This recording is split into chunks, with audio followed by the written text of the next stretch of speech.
Coucou les belles étoiles, on se retrouve pour ce 4e épisode où on va visiter mes livres de coloriage. Encore une fois, c'est plus à titre informatif pour vous donner des trucs et astuces que j'ai pu acquérir au fil de mes coloriages. Ici, il y a 3 livres encore qui se suivent. Je les classe dans ma bibliothèque par couleur, donc voilà. Vous voyez ici qu'on va avoir un trompe-l'œil Disney. Il y aura le tome sorcière qui n'est pas Disney et le tome saison qui est Disney aussi. Et donc je vais aussi vous parler du livre, vous dire un peu son niveau de difficulté, etc. Donc c'est parti, on va commencer par le trompe-l'œil car je ne pense pas vous avoir déjà présenté des trompe-l'œil et moi j'aime beaucoup. Mais encore une fois, tout le monde n'aime pas. Alors, le trompe-l'œil, ici c'est le tome 3 avec Madame Samovar et Zip en couverture. Et le but d'un coloriage trompe-l'œil, je vous montre tout de suite, c'est que voilà, quelque chose qui se voit peut-être... voilà, par exemple, ici vous avez Pumba et vous avez Merlin de l'autre côté, mais en fait, ce que vous allez colorier, ce ne sera pas Merlin ni Pumba, c'est un autre personnage, voilà.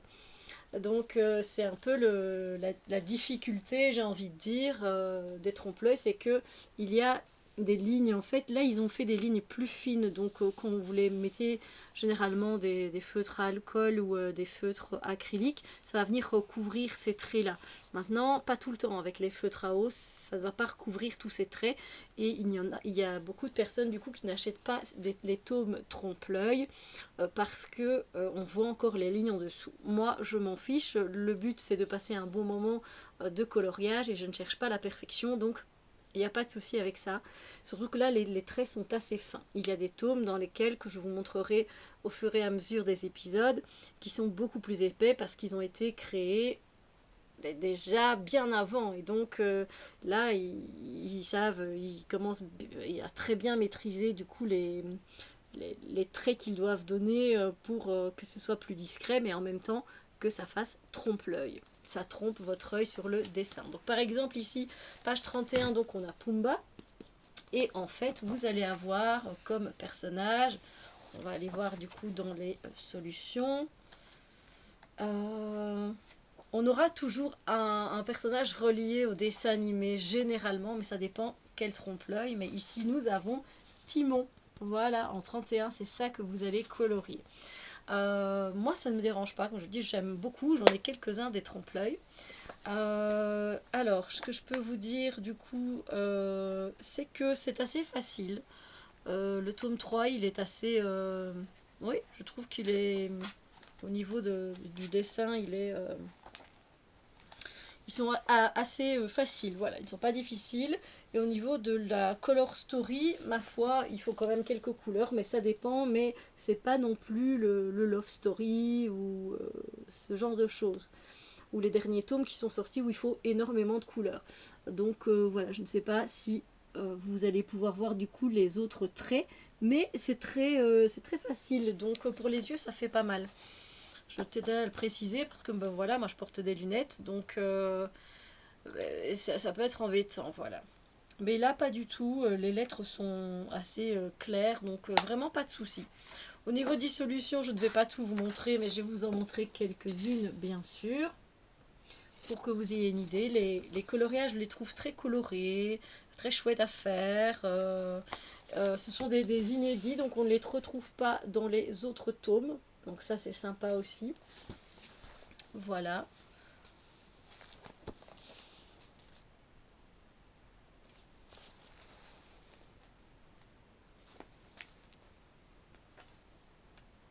Et voilà.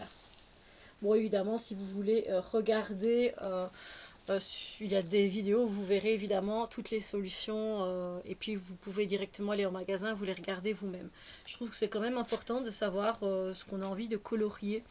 Voilà, parce qu'on a vraiment totalement envie de se laisser surprendre, il n'y a pas de souci.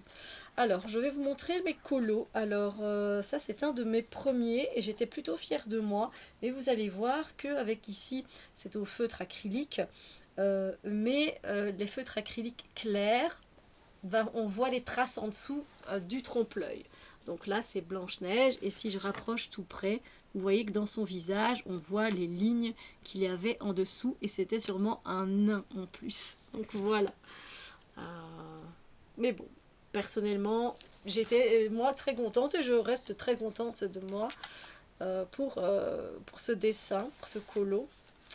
Alors, il a par contre... Ah non, attendez. J'en ai fait quelques-uns. Hein. Là, c'est au mois d'octobre. Donc, je crois que j'avais utilisé... Je vois qu'il y a du Nice Tea directement. Ou alors des Tooly Art en tout cas. Et alors un peu de feutre action, etc. Et donc, ça a recouvert assez bien notre cher Cusco. Donc, voilà. Donc là, par exemple, les lignes... on ne les voit plus des trompe-l'œil. Vous voyez, ça va dépendre un peu de ce que vous utilisez comme matériel.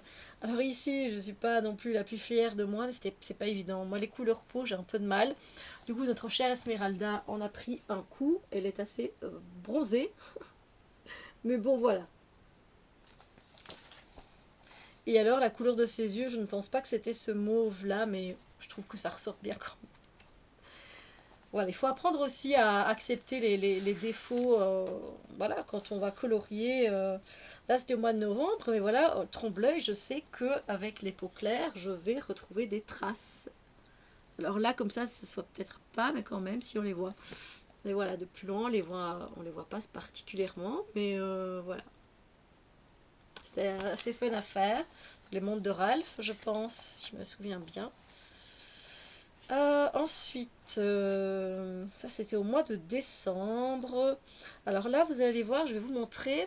Il y a des dessins, voilà, des dessins, moi, qui, au niveau du fond, ça me plaît moins. Du fond, des habits. Donc celui que je vais vous montrer, vous verrez que j'ai changé totalement les couleurs. Quasiment tout. Donc j'ai fait cette petite fille dans les aventures de Bernard et Bianca. Donc, vous regardez bien les couleurs, sa robe est jaune, regardez les couleurs de son ourson. Je trouvais ça un peu terne en fait, voilà.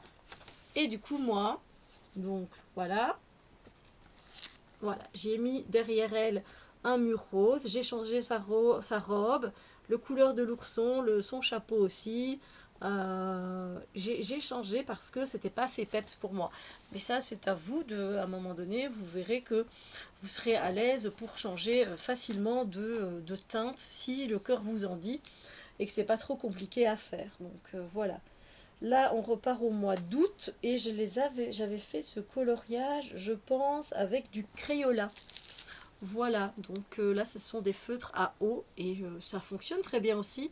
C'est évidemment plus clair, mais je trouve ça quand même encore assez joli, donc voilà. Je ne suis pas très compliquée, comme je vous dis, moi, je suis pas perfectionniste, donc ça, ça risque pas de... Voilà. Ça, c'est mon tout premier, et j'avoue que je n'étais pas du tout fière de ce coloriage-là. C'était le 3 mai, donc avant Blanche-Neige, celui-là. C'est celui-ci. C'est pas dans Soul, ça, avec les émotions, là. Donc voilà. En plus, c'est du pastel, et du coup, c'est vrai que quand on voit qu'il reste encore plein de lignes, et que c'est un de nos premiers colos comme ça, c'est pas évident, quoi. Et voilà. C'est tout pour ce tome-là. Je ne sais pas combien j'en ai fait. Tout est répertorié hein, dans un carnet. Je vous ai mis une vidéo. N'hésitez pas à aller la voir, le matériel que j'utilise pour mes coloriages mystères. Du coup, on va passer au tome suivant, qui est un tome que j'adore. C'est un de mes préférés avec le conte de fées dont je vous ai parlé la dernière fois dans l'épisode 3. C'est le tome Sorcière. S'il pouvait en ressortir un, moi ça me ferait grave plaisir. Sorcière, donc toujours aux éditions Art Thérapie Hachette, comme pour l'autre d'ailleurs, hein, et les deux autres. Donc celui-ci, c'est vrai que je n'ai pas pensé à vous dire, mais les coloriages ici dans le trompe-l'œil, ils sont de... les illustrations sont d'Eugénie Varonne. Voilà, comme ça vous avez une petite référence pour voir si ça vous plaît ou si ça ne vous plaît pas. Et ici, les illustrations de le tome Sorcière sont de Sandrine Fourier. Donc voilà. Au niveau de la difficulté, disons que vous allez des fois avoir des plus petits détails à faire comme des fleurs, etc. Et puis vous allez avoir des détails un peu plus faciles. Ici par exemple il y a des papillons et donc il y a des rayures à chaque fois différentes. Et juste à côté il y a des petits détails, des petites fleurs. Mais personnellement moi je le mets dans le côté intermédiaire ce livre. Certains débutants pourront l'utiliser. Euh, Parce que je trouve qu'il est quand même assez facile d'accès par rapport à d'autres, quoi. Une fois qu'on regarde, en fait, on a l'impression que c'est compliqué, mais si vous regardez les chiffres, vous allez voir que vous avez, ah, mais c'est quand même pas mal de 5 qui se suivent, vous voyez dans le dessin, puis après c'est du 3 et donc, voilà, en fait, vous dites, ça va, en fait. Donc voilà, je vous montre un petit peu. Alors, en caméra, ça donne pas le même. Allez voir vraiment en magasin pour voir si ça vous plaît. C'est ce que je fais. Au niveau de la color story, vous voyez qu'il y a des petites color story. Hein. Des fois, il n'y a pas des grandes color story. Donc ça peut être chouette. Regardez, ici, ça va jusqu'à 9. Voilà. Là, il n'y en a pas beaucoup non plus. Donc voilà, j'ai envie de dire que là, on n'est pas dans du compliqué. Il y a certains peut-être colos qui seront un peu plus fastidieux, avec un peu plus de détails, mais voilà. Au niveau des illustrations, ce qu'on peut retrouver, alors évidemment, ça va être un peu plus sombre parce qu'il y a des sorcières, des silhouettes, ce genre de choses, donc voilà. Mais moi, ça me plaît beaucoup, beaucoup, j'avoue, donc voilà. Il faut aimer ce thème, hein, évidemment. Hein. Il y en a qui vont par exemple ressortir ce livre seulement pour la période de l'automne. Moi non, hein, j'utilise tous mes livres tout le temps. Voilà, comme ça je tourne dans chaque et j'avance et je ne les ai pas achetés pour rien. Mais chacun fait comme il veut, il n'y a pas de mode d'emploi bien précis. Alors, on va passer à mes colos. Donc ça c'est le dernier en date, je l'ai fait le 4 janvier. On est toujours au mois de janvier quand je vous tourne cette vidéo. Quand je la posterai, on sera peut-être au mois de février. Et ben, j'ai bien aimé le faire, comme d'habitude. Voilà. C'était très agréable à faire. Voilà. J'aime beaucoup. Alors, ensuite, j'ai fait... Alors celui-là, je n'aime pas du tout le résultat que ça donne. Je n'aime pas son visage. Après, c'est comme ça, hein, quand je vais voir la solution. Elle a un gros nez, en fait. Et je sais pas, je trouve que ça gâche un peu le colo. Mais ma foi, c'est comme ça. Donc, on peut rien y faire, vous voyez. Mais voilà. C'est pas mon préféré, on va dire. Celui-là, j'ai beaucoup aimé le faire. Je l'ai fait au mois d'octobre et ben, je le trouve très joli. Voilà.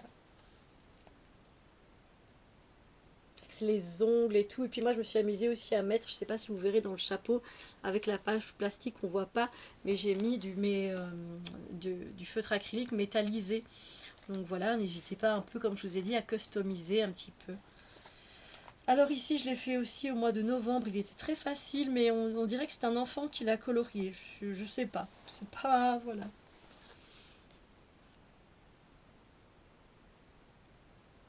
Avec la feuille plastique, c'est pas évident, mais voilà.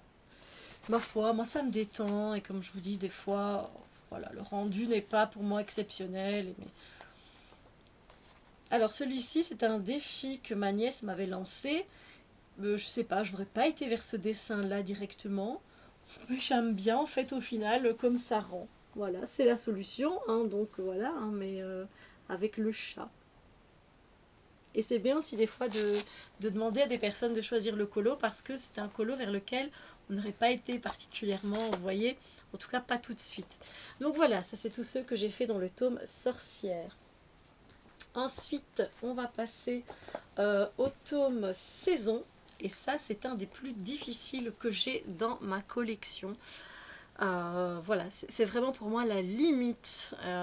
Voilà, le tome Saison, les illustrations ont été réalisées par William Ball.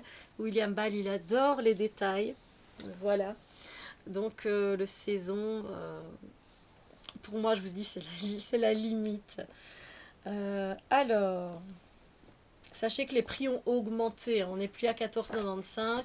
Moi, je crois que j'ai payé le mien 16,05 €, je pense, la dernière fois. C'est le tome, le grand classique, tome 12. Et j'étais voilà, un peu interloquée. Alors ici avec le tome saison, comme je vous ai dit, il y a des détails, mais il y a des contours en fait. Et c'est ça qui prend un peu plus de temps. Donc voilà, je vais vous montrer là deux colos. Là vous voyez, on a le personnage, je pense que c'est de Cendrillon. Mais en fait, on a les contours à faire. Et ben ça peut prendre vachement de temps. Autant derrière, si c'est un ciel bleu, ça va aller très vite à colorier. Donc là, on a Donald, je ne sais pas si vous le voyez. Mais on a tous des contours et tout, donc on a l'impression effectivement que c'est un peu plus fastidieux, quoi. Et là, vous irez avec une fine pointe, du 0,7, mais pas plus. Les gros pinceaux, si vous arrivez à faire ça avec du guagna, avec les gros pinceaux brush ou les Artix, vous êtes vachement doué. Donc ici, voilà. Je crois que c'est l'éléphanto avec Mowgli, je pense, celui-là. Mais voilà, c'est très joli. Alors on a un peu plus de couleurs, mais pas trop non plus. Quoique J, ça va jusqu'à 18, je pense. 18 couleurs ou 16 ou 18. Donc 9, 10, 11, 12, 13, 14, 15, 17, 18, 19, 20. Il y a 20 couleurs ici. Donc voilà, c'est pas mal aussi. Là aussi, ben voilà, on a du 20 aussi, 20 couleurs. Une fois que vous allez jusque J, il y a le 0 qui est compris dedans. Vous êtes sûr que vous êtes dans du 20 couleurs. Donc ça aussi, ben, il faut avoir le matériel. Donc je ne le conseille pas pour les débutants. Par exemple celui-là. Alors, vous montrer quelques solutions. Alors ici, ben, donc c'est le saison. Donc vous avez compris que vous allez travailler avec les saisons. Donc on va avoir ben, de l'hiver, par exemple, de l'automne. Vous voyez, Halloween, etc. C'est sympa. C'est ce qui m'a attiré évidemment dans ce tome. Hein. En plus, il est très coloré. C'est super chouette.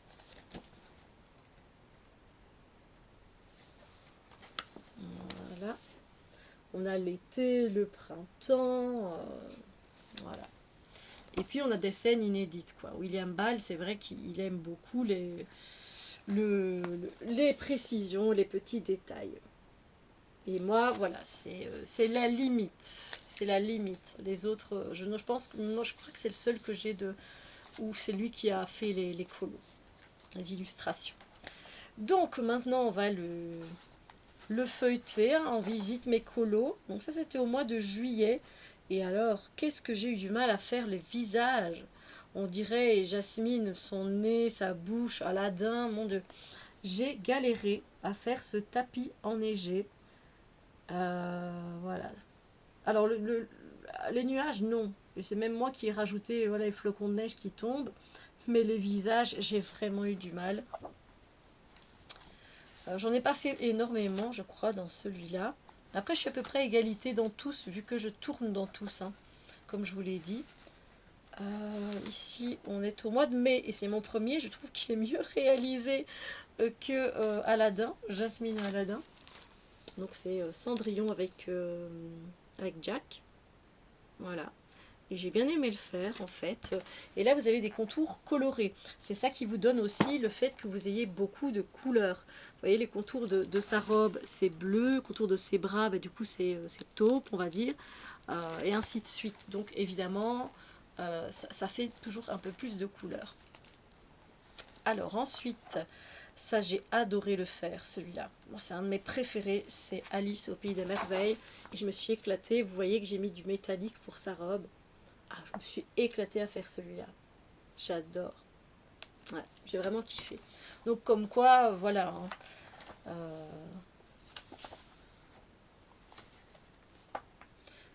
mais c'est pas le dernier que j'ai fait. Le dernier c'est celui-ci. Il était très facile parce que ben, vous allez voir, il n'a pas beaucoup de détails.